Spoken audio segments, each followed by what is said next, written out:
Hola chicos, ¿cómo están? Espero que se encuentren bien. El día de hoy vamos a trabajar con la voz pasiva, passive voice. We use it when you don't know the subject of a sentence. Who does the action? In this case, the subject is not important. We have here examples. Volkswagen cars are made in Germany. Do you know who is the person who makes the cars? No, and that is not important. You are taken to school. In this case, we don't care about the person that takes you to school, only the fact that you are taken to school. Another use, to talk about things that are generally true.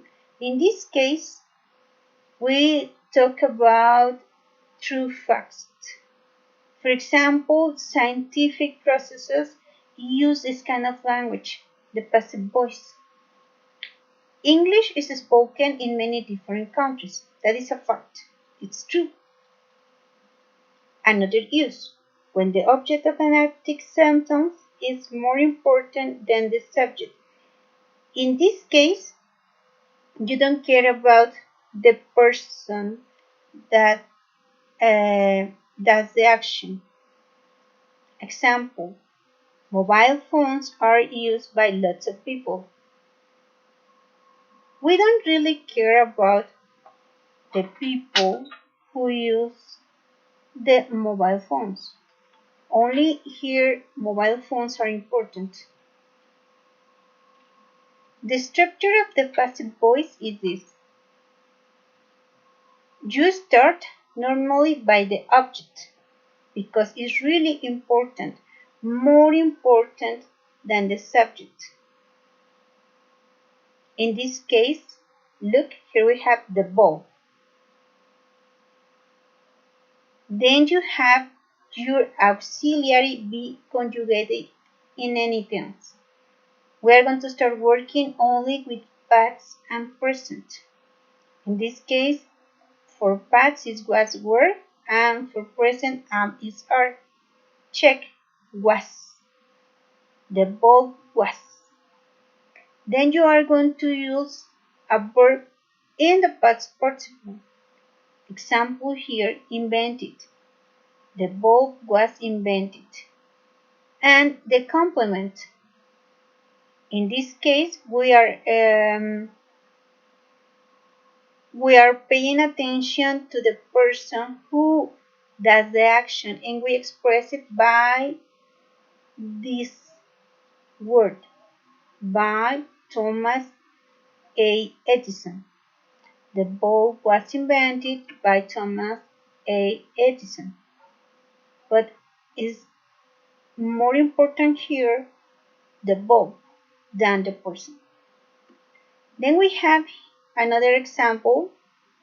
My clothes, object, are, auxiliary, washed, verb with the past participle. In this case, the person who does the action is not relevant, not important here.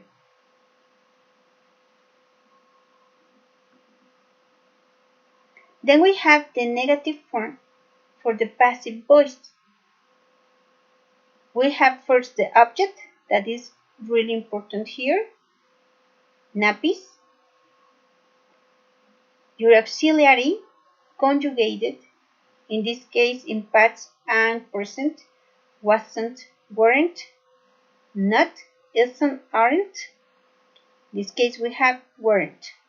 The verb in the past participle, invented. And your complement. The nappies weren't invented by a man. That is negative. Tacos aren't eaten in Europe. You have object, that is tacos, aren't, auxiliary be, conjugated, verb in the past participle eaten, and complement in Europe. And you have the question form. In the question form, you are going to start by your auxiliary. Remember that is be conjugated. In this case, we have past and present. Was, were, am, is, are. Look, was. Object. The washing machine. Verb in past participle. Invented and complement. In 1980. Was the washing machine invented in 1980? Look, the second question. Auxiliary are object the children, verb in past participle taken and complement to school. Are the children taken to school? Compare. We have here the passive voice and the active voice. In the passive voice, the object is more important than the person, the subject. In the active voice, the subject, the person, is really important. Structures of the passive: object, the dishwasher; auxiliary, was; verb in past participle, invented; and complement, by an American woman. And you can change this sentence into the active voice. Example: person or subject first, an American woman; the verb, the action. In this case, the action is done by this person. Invented, complement, the dishwasher. That is the object. And that's all for today. Thank you.